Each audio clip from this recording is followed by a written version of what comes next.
Hey everybody, this is Amy. I'm here to do my presentation on Emily Dickinson in music since I couldn't make it last night. This here is a picture actually of my piano from home, which is really the reason that I wanted to study Emily in music.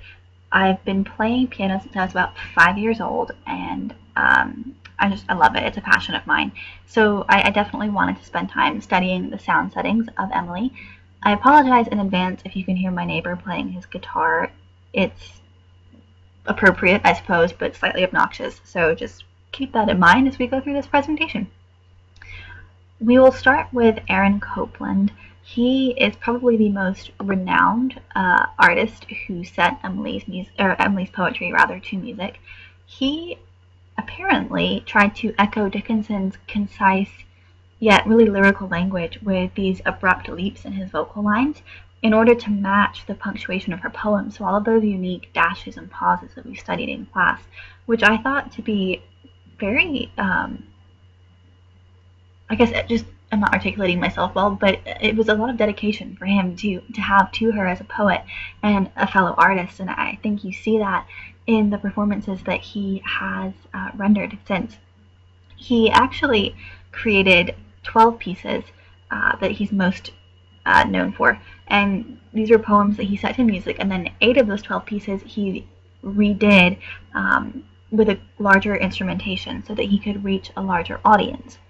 He also did all of his composing before Johnson's 1955 edition of the newly compiled edited poems was available. So he was working with material that was difficult to navigate and not as organized as that which we have today. I also found an article in The Guardian that talks about how Emily Dickinson is probably the poet set most often to music in the history of poets. By the time we reach the 90s, there were upwards of 1,600 sound settings available, and that number has likely increased. So she really is an artist that continues to live on in ways that we've been looking at all throughout this course, but especially in the music realm.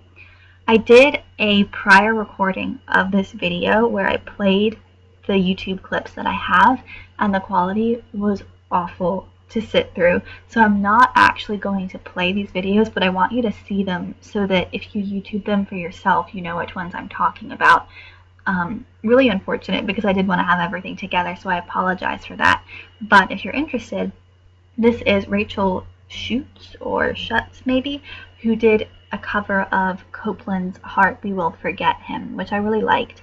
Sandra Brown with an E, does a whole variety of Copland pieces on Dickinson, which you can find just by YouTubing her. Again, that's Sandra Brown with an E. But there was this tonal characteristic in her voice that just put me on edge, which is really a personal opinion. You might feel the same way about Rachel here, I don't know. But I couldn't tolerate Sandra Brown. I was able to sit through Rachel. So give this one a try. Again, she covered Heart We Will Forget Him. And I think you'll notice, even if you go ahead and YouTube other Aaron Copland compositions, he's very gifted at capturing the dynamics and different tones and voices of the poems in musical form. So I really consider him a musical genius in that regard, and will definitely be tracking down the sheet music we have here so that I can try and play some Emily Dickinson music, because I think that would be really cool. Moving on, if I can find my mouse, we have Zeka Bolero. He is a Brazilian artist and a reggae Grammy winner, actually. And he did this version of I'm Nobody, Who Are You, which I love. It's so fun and lighthearted, and even though I'm Nobody, Who Are You has a little bit of a dark undertone in the speaker realizing the extent of loneliness, the language and the childlike way that it's written really makes me think of somebody like Dr. Seuss or writers who just are really pay attention to how the child's psyche works, and I think Zeka's performance here captures that. So definitely YouTube this one. The video is only a minute long, and I really enjoyed his take on the poem.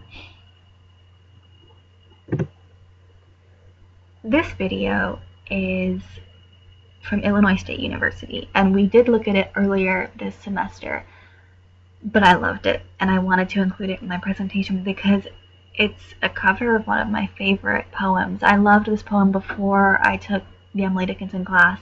The first time I read it was my junior year in high school, I think, and I had no idea what it meant then. Still don't know exactly what it means now, but I have a better idea.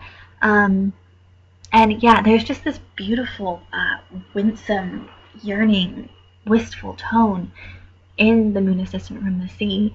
It's about relationships. There's this relationship between the moon and the tide that goes throughout the whole poem, and it's looking at the push, pull, ebb, flow dynamic, and it then compares that to the relationship between a man and a woman.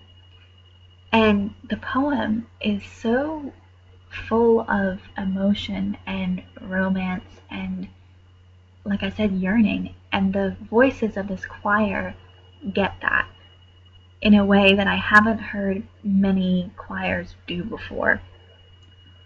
Not that I've heard a whole lot of choirs do this particular piece, but in general, they do a really, really great job at setting the scene. And I think you come away realizing that there's this haunting obsession, almost, in the poem that the speaker has with being led by her lover. I'm assuming that it is a female speaker. It might not be. That's always the way I've read it. So YouTube this video and enjoy the ethereal sound that the choir produces. There are several other videos that I also looked at that I haven't included directly in this video.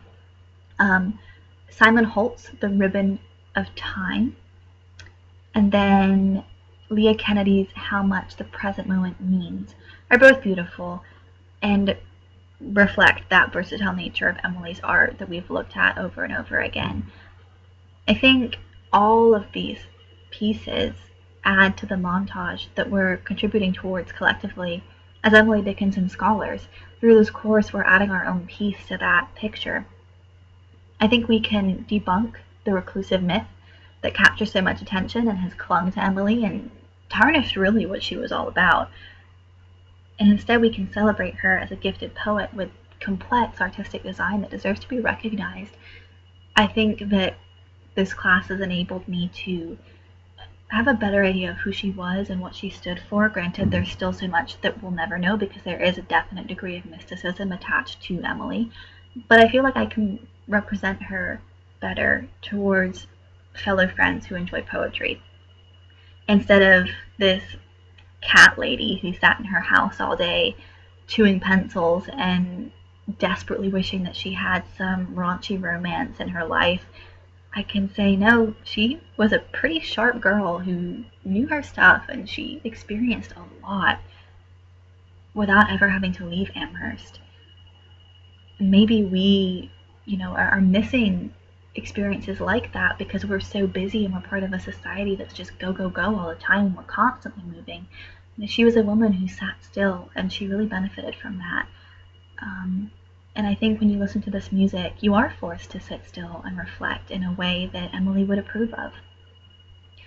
As a side note, in closing, I could not get that Hope is a Thing with Feathers song out of my head, so I searched for a new rendition of it because it was driving me crazy, and I did find one from this sweet man whose voice isn't wonderful, but if you want a different tone to go along with that, or tune rather, to go along with that poem, you can find it if you look on YouTube. If you just search Hope is a Thing with Feathers, it's a few videos down.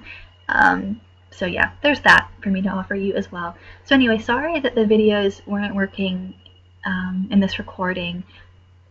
Go forth and YouTube and enjoy, and please let me know if you have any questions or want further recommendations. I'm happy to oblige. That is all. Goodbye.